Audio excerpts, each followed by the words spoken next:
안녕하세요. 시사팩토리 100.3 김일입니다. 방사능 오염수 방류로 인해 파괴된 해양 생태계는 곧 아이들의 건강까지도 영향을 미칠 수 있다는 우려가 나오고 있습니다. 건강하게 잘 자라야 할 우리 아이들이 먹는 음식에 철저한 방사성 물질 검사가 필요하다는 목소리도 함께 들리고 있는데요. 아이들의 건강을 위협하는 건 방사성 물질뿐만 아닙니다. 최근 울산 지역에서 크게 논란이 되고 있는 대기오염과 주민암 발병 상관관계에 대해서 먼저 좀 짚어보려고 합니다. 국립환경과학원이 국가산업단지 인근 주민의 암 발생률을 조사했더니 울산 지역 암 발생률은 전국 평균과 비교해서 남자는 1.61배, 여자는 1.33배로 가장 높게 나타났다고 합니다. 그리고 호흡기 질환인 폐암 사망률의 경우 울산이 전국에서 가장 높다는 조사 결과가 이 내용에 포함되어 있습니다.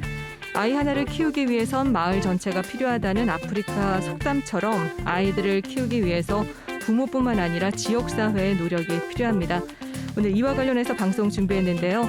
이양의 정치적 참견 시점 지금 바로 출발하겠습니다.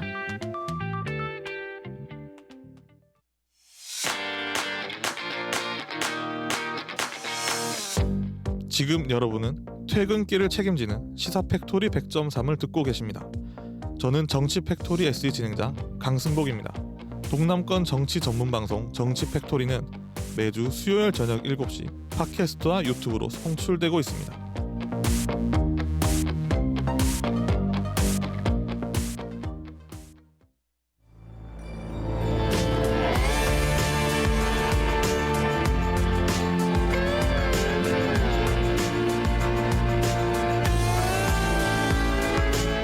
이항희의 정치적 참견 시점.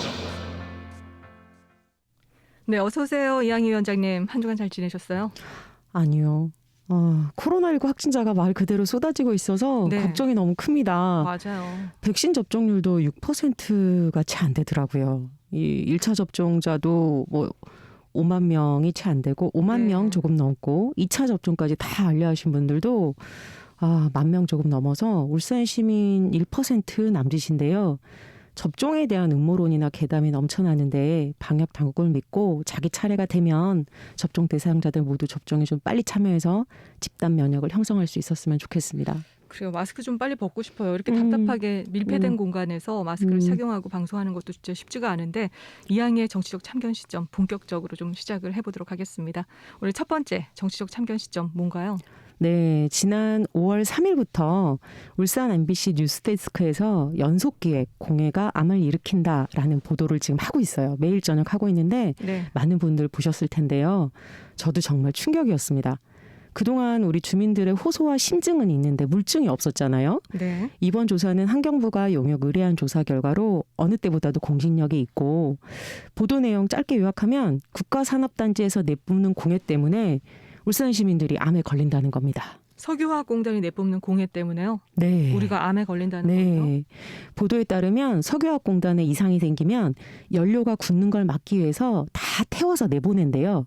이때 불완전 연소가 일어나서 벤젠이나 비소 같은 암을 유발하는 물질이 대량으로 발생하는데 물론 조선소나 자동차 같은 대형 공장에서 사용하는 각종 화학물질도 상당량 평상시에도 유출됩니다. 네. 국립환경과학원이 국가산업단지 인근 주민의 암 발생률을 조사했더니 울산 지역 암 발생률이 전국 평균과 비교해서 남자는 1.61배, 여자는 1.33배로 가장 높게 나타났고 네. 호흡기 질환인 폐암 사망률도 10만 명당 23.4명, 110만 울산 시민으로 환산하면 257.4명이나 울산이 전국에서 가장 높습니다. 이는 다른 산업단지하고 비교해도 매우 높은 수치입니다. 울산이요. 네. 충격적인데요. 그럼 조사 방식은 어떤 방식으로 조사를 한 거예요? 환경부는 전국 국가산업단지 가운데 가장 먼저 울산 전역에서 공장 대기 오염물질이 시민 건강에 어떤 영향을 미치는지 지난 1년 동안 조사했다고 합니다. 공장지대 돌아다니면서 대기를 채집한 이후에 네. 바람 방향, 세기에 따라 대기가 어떻게 확산되는지 분석한 겁니다. 이렇게 배출원을 추적한 결과 공장에서 나온 대기오염 물질이 사람들이 살고 있는 거주지까지 이동한다는 사실을 최초로 확인했습니다. 이번 조사는 네. 각 동네별 오염 순위까지 포함하고 있다고 합니다. 그래요? 그럼 지금 우리가 방송하고 있는 이곳 신정동, 울산시청 주변은 어느 정도인지 우리가 확인할 수 있는 거예요? 네. 하지만 안타깝게도 현재 환경부가 조사 결과를 공개하지 않고 있어서 저도 울산 MBC 뉴스데스크 이상의 정보를 네. 확인하기가 좀 어려운데요. 울산 환경운동연합 이상범 처장님이 양의원형 국회의원실을 통해 확인한 결과 국회의원에게도 자료 제공은 어렵다. 다만 꼭 필요하다면 열람은 가능하다는 답변을 얻었다고 해요. 네. 이 자료 보자고 울산 시민들이 네. 그리고 국회의원들이 세종시 정부총합청사까지 찾아가야 한다는 게 참 너무 답답한데요. 네. 최근 국민의힘 원내대표로 선출된 김기현 의원과 송초로 울산시장 등 울산의 정치인들이 초당적으로 협력해서 관련 정보도 확인하고 네. 구체적인 대책을 수립해야 할 때가 아닌가 싶습니다. 그래요. 발빠른 대응 기대해 보겠습니다. 위원장님, 이번 환경부 그 조사 결과로 공해와 암 발병률의 상관관계가 최초로 밝혀졌잖아요. 네. 그러면은 피해 주민들에 대한 보상책도 좀 나와야 되는 거 아니에요? 맞습니다. 같은 보도인데요. 네. 울산 MBC 뉴스데스크 보도에 의하면 이 내용도 간략하게 나오는데요. 이번 연구는 공단 공해가 인근 주민의 건강에 영향을 끼치면 앞으로는 포괄적으로 보상을 해줘야 하는 의무가 인정된 것으로 울산뿐만 아니라 전국의 산업단지로 공해와 주민 건강에 대한 정밀 조사가 확대될 예정이라고 합니다. 그나마 다행이라고 해야 되나요? 근데 온산 국가산업단지는 1962년에 울산 공업센터로 지정된 우리나라 최초 중화학단지잖아요. 네. 피해 범위와 피해 당사자가 워낙 방대해서 뭐 이를 확인하는 과정이 쉽지 않을 것 같아요. 네. 저희 정말 말 그대로 최대의 중화학단지인데요. 네. MBC 보도에 따르면 울산에서 취급하는 위험 및 유해악 물질만 연간 1억 3,100만 톤으로 전국의 30%를 차지한다고 합니다. 전국 30%. 네. 이 가운데 대기 중으로 네. 배출된 발암 물질만 1,400톤으로 해마다 배출량은 조금씩 줄어들고 있는데 문제는 독성이 더 강한 신종 유해 물질이 발견되고 있다는 거예요. 암을 일으키는 신경 독성 유해 물질들이 산업단지뿐만 아니라 네. 공단 인근 지역을 넘어 울산 전 지역을 오염시키고 있습니다. 환경부랑 국립환경과학원은 지난 2003년부터 울산, 온산 국가산단 주민들에 대해 건강조사에 들어가서 네. 암 발생 실태를 조사했습니다. 환경부 모니터링 자료 결과를 보면요. 네. 실제로 이제 자기들이 조사해 보니까 이게 정말 충분히 타당성이 있는 조사다 검토해야 되겠다라고 생각을 한 것 같고요. 그래서 환경오염 피해 배상 책임 및 구제에 관한 법률에 따라서 환경 책임보험 사업을 효과적으로 운영하기 위해서 2019년에 국가에서 설립한 환경 책임보험 사업단이라는 조직이 있는데요. 네. 이 조직을 통해서 이제 보상 사업을 진행한다고 밝혔어요. 네. 그래서 이번 연구 결과에 따라서 대기오염 물질을 배출한 업체로부터 보험금을 받아 피해를 보상할 수 있습니다. 때문에 포항, 여수 등 전국 9개 산업단지 주변 지역까지 건강조사가 확대될 것으로 보이고요. 네. 인근 주민은 물론 이제 관련 기업들도 다들 촉각을 곤두세우고 있겠죠. 그러네요. 이제라도 국가 차원에서 관리에 나서고 있는데 울산시는 피해 당사자인 울산 시민들을 위해서 뭐 어떤 관련 대책을 준비하고 있나요? 이제부터가 본론입니다. 사실 네. 이게 이제 울산 시민들이 열심히 듣는 방송이기 때문에 청취자 여러분 주목해 주십시오. 피해 당사자인 울산 시민들을 위해서 관리 감독의 권한과 책임이 있는 울산시가 그간 직무유기했다는 비판을 면하기 위해서라도 발빠르게 움직여야 합니다. 환경부랑 국립환경과학원의 연구 결과를 자세히 검토하지 못한 상황이라 제가 네. 원데이터를 얻지 못했잖아요. 네. 그래서 다소 제한적이긴 하지만 현재 시점에서 가능한 몇 가지 방안을 좀 살펴봤습니다. 네. 첫 번째로는요. 초당적으로 협력해서 환경부 조사 결과를 확보해야죠. 그래서 이 자료를 바탕으로 대안을 네. 마련해야 합니다. 두 번째는 정부에 국가에 미포 온산 국가산단 특별법 제정을 요구하고 지방세법 지역자원시설세 개정하고요. 네. 관련 조례 재개정해서 사업 시행의 법적 근거와 예산을 확보해야 합니다. 세 번째로는 울산 시민 건강 역학조사가 필요합니다. 네 번째는 독립적인 민간 환경 감시 기구를 만들어서 일상적으로 감시 활동 진행해야 합니다.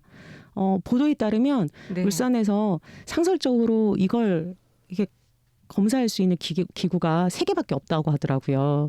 이 실제로 얼마나 오염이 네. 심각한지를 계속 확인해야 되는데 이런 걸 좀 제대로 책임질 수 있는 독립적인 민간 환경 감시 기구가 필요하고요. 사실 당진 같은 경우는 이게 2개나 있어요. 당진은 정말 조그만 도시인데도 울산은 110만이 넘는 광역시인데도 이게 하나도 없다는 게 참 말이 안 되죠. 5번째로는 미포 온산 국가산단 입주업체 이 업체들도 사회적 책임에 따른 사회공헌 사업과 함께 환경개선 대책을 마련해야 합니다. 나몰라라 하고 있으면 안 되죠. 예를 들면 도시공원 일몰제 시행에 따라서 공원에서 해제된 구야암근린공원 부지, 이 부지를 공해 차단 녹지 기능의 도시숲으로 조성하고 보존하는 일에 나서면 가장 좋겠습니다. 그 야음 근린공원 도시숲 조성 논의는요. 지난 4월에 남구청장 선거에서도 굉장히 중요한 쟁점이었잖아요. 맞습니다. 60년이 넘도록 미포 온산 국가산단의 공해물질이 울산 전역으로 확산됐을 텐데 네. 사실 역대 시장 박맹우, 김기현 시장님들 야음 근린공원 보존을 위한 노력 전무했습니다. 송초로 시장도 사실 LH공사에서 추진하는 공공임대 아파트 건립안에 찬성하다가 최근에 시민사회와 환경단체 반대에 직면해서 지금 갈등 영향 분석 용역을 진행하고 있습니다. 이번 일을 계기로 공해 차단 녹지의 중요성이 다시 한번 확인됐는데요. 네. 야암 근린공원 부지가 도시숲으로 조성돼서 울산 시민의 건강을 지키는 최소한의 안전망이 되었으면 좋겠습니다. 그래요. 최소한의 안전망이네요. 울산의 행정력, 정치력이 초당적으로 협력해서 공해로부터 울산 시민의 안전을 지킬 수 있었으면 좋겠습니다. 그러면 이항의 정치적 참견 시점 두 번째 이야기로 넘어갈까요? 네, 역시 지난 3일인데요. 친환경 급식 울산연대가 일본의 후쿠시마 오염수 해양 방류 결정을 강력히 규탄하면서 정부는 일본산 수산물 수입을 전면 금지하고 영유아 급식 및 학교 급식에 일본산 수산물, 농축산물, 가공 농수산물 사용을 차단시켜야 한다는 기자회견을 진행했습니다. 네. 이 소식 살펴볼 텐데요. 친환경 급식 울산연대는 지난 4월 13일 후쿠시마 제1원전 부지 물탱크에 보관하고 있던 방사능 오염수를 2년 후부터 3, 40년간에 나누어 방류하겠다는 일본 정부의 결정은 후쿠시마 제1원전 오염수가 매일 140톤 이상이 증가하고 있어서 지금도 그렇습니다. 네. 현재 보관 중인 125만 톤 방류 결정은 끝이 아니라 시작이다. 라고 규탄하고 있습니다. 네. 특히 2011년 후쿠시마 제1원전 사고 이후에 지금까지 일본 국민은 물론 우리나라를 비롯한 주변 국가에서 다 요구해온 오염수 방류 반대에도 불구하고 해양 방류를 결정하는 건 사람의 생명보다 비용을 생각하는 방법을 선택한 것으로 방사능 오염수를 인체에 무해한 수준까지 희석해서 순차적으로 방류하겠다는 주장이 네. 사실 주장일 뿐 삼중수소나 일부 방사성 물질은 걸러지지도 않고 아무리 희석해도 바다에 벌어지는 방사능 물질의 총량은 변함이 없어서 네. 해양 생태계 파괴는 물론 전 세계 인류에게도 돌이킬 수 없는 재앙이 될 거다라고 이야기했고요. 네. 바다는 모든 인류와 생명체의 공동 소유고 미래 세대의 자산이기 때문에 우리 모두의 바다를 방사능으로 오염시킬 권리가 일본 정부에 없다. 일본은 당장 바다 방류 결정을 철회해야 한다라고 강력하게 규탄했습니다. 그렇군요. 친환경 급식 울산연대의 주장은 일본산 수산물 수입을 전면 금지해야 된다고 말하는 건가요? 네, 친환경 급식 울산연대는 네. 우리 정부가 2013년 9월 일본 후쿠시마현 인근 8개현에서 잡혀온 수산물 수입을 금지하고 있지만 작년에 일본산 수입 수산물 원산지 표시 위반 사례가 자그마치 117건이나 있었고요. 네. 2019년에는 원산지를 속이거나 표시하지 않은 일본산 수산물 적발량이 4만 톤을 넘었다며 일본산 수산물이 국민의 안전과 건강을 위협하고 있다고 밝혔습니다. 정부는 안전이 검증되지 않은 일본산 수산물 수입을 전면 중단해야 한다고 촉구했고요. 네. 특히 영유아 급식 및 학교 급식에 일본산 수산물이나 농축산물 및 가공 농수산물 사용을 전면 중단하고 일본 정부가 오염수 방류 계획을 철회하지 않는다면 일본 지역의 농수산물 및 농수산 가공식품 수입을 전면 금지하라고 촉구했습니다. 아무래도 아이들의 건강한 먹거리를 위해서 활동하는 단체다 보니까 일본산 수입 전면 금지를 요구하는 것 같은데요. 실제로 정부와 관계기관이 정기적으로 방사능 조사를 진행하고 있는데 너무 무리한 요구는 아닌가 이런 지적도 있을 수 있을 것 같아요. 글쎄요. 청취자 여러분이 정확하게 아셔야 되는데 우리나라 방사능 조사 시 방사성 물질인 요드랑 세슘의 검출 기준치가 네. 1kg당 100베크렐입니다. 만약 99베크렐, 99.9 이렇게 나오면 기준치 미달로 통과됩니다. 적합 판정을 받는 거죠. 네. 이 기준치는 관리 기준치이지 절대 안전 기준치가 아니라고 환경단체와 전문가들은 오래전부터 문제 제기해 왔습니다. 관리 기준치다. 네. 음식 섭취를 통해 몸에 축적되는 방사성 물질을 내부 피폭이라고 하는데 이게 네. 정말 위험합니다. 특히 영유아 어린이, 임산부, 태아, 청소년들은 아주 소량의 방사능에 내부 피폭되더라도 네. 암 발생 등 건강에 아주 치명적이고요. 방사능은 적은 양이라도 장기간 지속적으로 내부 피폭을 일으키면 각종 병의 원인이 되고 생명에 치명적인 영향을 미칩니다. 그렇군요. 계속 축적되니까. 네, 그리고 네. 특히 아이들은 적은 방사능 오염 음식물을 섭취해도 성장기라서 세포 분열이 계속 일어나잖아요. 네. 그래서 특히 학교 급식이나 영유아 급식에 들어가는 물질들에 대해서는 식재료에 대해서는 철저하게 방사능 물질 검사가 필요하다라고 이야기하는 겁니다. 그렇군요. 방사성 물질인 요드와 세슘의 검출 기준치가 지금 현재 1kg당 100베크렐. 네. 만약 99베크렐이 나오면 기준치 미달로 적합 판정을 받는다는 그런 네. 말씀이시죠? 그러면 이 방사능 검사 기준 울산시도 동일한 건가요? 그렇죠. 울산시 보건환경연구원은 네. 일본 정부의 후쿠시마 방사능 오염수 해양 방류가 결정됨에 따라서 유통수산물의 안전성 확보를 위해 검사를 확대 강화하겠다라고 지난 16일 날 밝혔어요. 보통 일본산 수산물 방사능 검사는 식품의약안전처, 보통 식약처라고 하는 데서 실시하는데 네. 보건환경연구원은 유통수산물, 농수산물, 가공식품에 대한 방사능 검사를 합니다. 지난해 보건환경연구원이 실시한 유통식품에 대한 방사능 검사는 총 486건으로 모두 적합한 것으로 나타났고요. 네. 올해는 전년 대비 19% 확대한 총 600건에 대해 검사할 계획이라고 밝혔습니다. 설명을 듣고 나니까 울산시 보건환경연구원의 검사 결과에서 적합 판정을 받은 식품들이 방사성 물질이 전혀 없는 안전한 식품인 건가 아니면은 관리 기준 미달이라서 적합한 건가 갑자기 생각이 많아지네요. 그렇죠. 네. 맞습니다. 또 정부 방사능 검사에서 스트론튬 90과 삼중수소는 검사 항목에 포함되어 있지도 않습니다. 일본산 사료를 먹은 양식용 어류나 가축이 국내산으로 유통되고 있고요. 네. 규제 대상에서 예외가 된 사료는 기준치 이하면 수입되고 있습니다. 모든 가공식품에 2개 국가 이상의 수입 재료가 섞여서 사용되면 네. 일본산 재료가 포함됐어도 수입산이라고만 그럴 수도 있는 표기돼요. 거네요. 네. 그래서 방사능 검사에서 제외됩니다. 국내 업체가 일본에서 완제품을 만들어서 수입하면 네. 수산물, 가공품 이런 거는요 일본산으로 간주하지 않는다라는 규정 등 곳곳에 사각지대가 있습니다. 아, 그렇군요. 네, 심지어 현장 검사에 사용하는 식품 방사능 측정기는요 검출 한계치가 800크렐 이어서 정밀 검사에 사용되는 고순도 게르마늄 감마액종 분석기에 비해서 아주 미량의 소량의 방사능 물질은 정밀하게 검출하는 데 한계도 있습니다. 검출이 안 된다는 거잖아요. 네, 네. 그럼 예외 규정과 사각지대가 굉장히 많네요. 맞습니다. 일본 정부의 방사능 오염수 바다 방류 계획과 친환경 급식 울산연대 일본산 농수산물 가공식품 전면 사용 금지 이 부분에 대해서 울산시 교육청의 반응은 어떤가요? 울산시 교육청은 2016년 7월 28일에 제정된 울산시 교육청 방사능 등 유해 물질로부터 안전한 학교급식 식재료 공급에 관한 조례 이 제정에 따라서 2017년부터 월 1회 학교급식에 사용되는 식재료에 대해서 방사능 검사를 했습니다. 역시 학교급식 식재료 방사능 검사는 요드와 세슘을 주로 검사하는데요. 네. 그동안 모두 적합 판정을 받았습니다.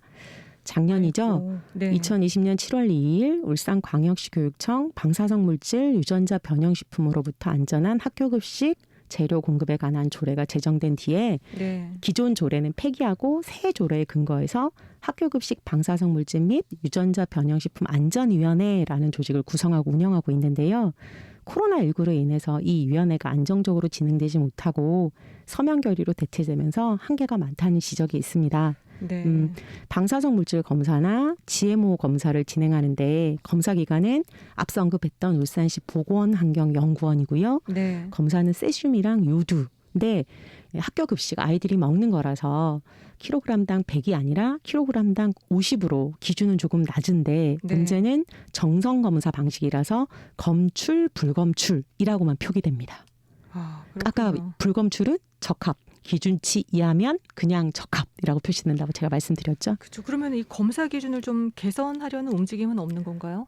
일단 이 안전위원회에 참여한 시민위원들이 네. 검사 항목과 시료수를 늘리고 검출, 불검출이 아니라 아주 소량이라도 검출량 자체를 표기하라는 의견과 네. 시민 방사능 감시센터에서 검사할 때는 지속적으로 방사능이 검출되는 해류성 어종 뭐 명태, 고등어 이런 거 네. 그리고 버섯류, 특히 건표고는 백발백중 다 나옵니다. 그리고 진짜요? 베리류, 네. 베리가 이용된 여러 가지 잼들 이런 거 있잖아요. 네. 이건 체르노빌 사고 이후에 언산지 불문하고 계속 나옵니다. 그래요? 그리고 급식 재료에서 이렇게 계속 나오는 재료들은 좀 제외하는 방식을 제안하고 있는데 네. 여러 논란으로 시행은 좀 더딘 상황입니다.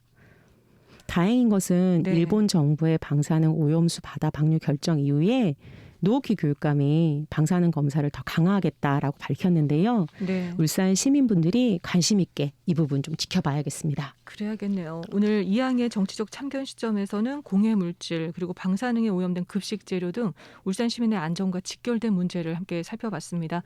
이항희 위원장님 마지막으로 한 말씀 부탁드릴게요. 저는 시민이 있어야 행정도 정치도 있는 거라고 생각합니다.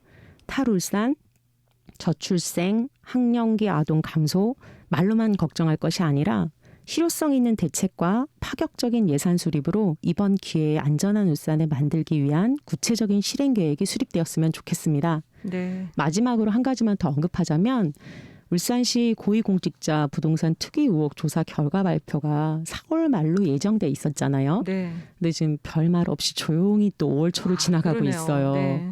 울산 시민 여러분, 이 문제에 대해서도 우리가 관심을 갖고 계속 이야기해야 합니다. 그래요. 오늘 여기까지 듣죠. 지금까지 이항의 정치적 참견 시점이었습니다. 이항희 위원장님 오늘도 함께해 주셔서 고맙습니다.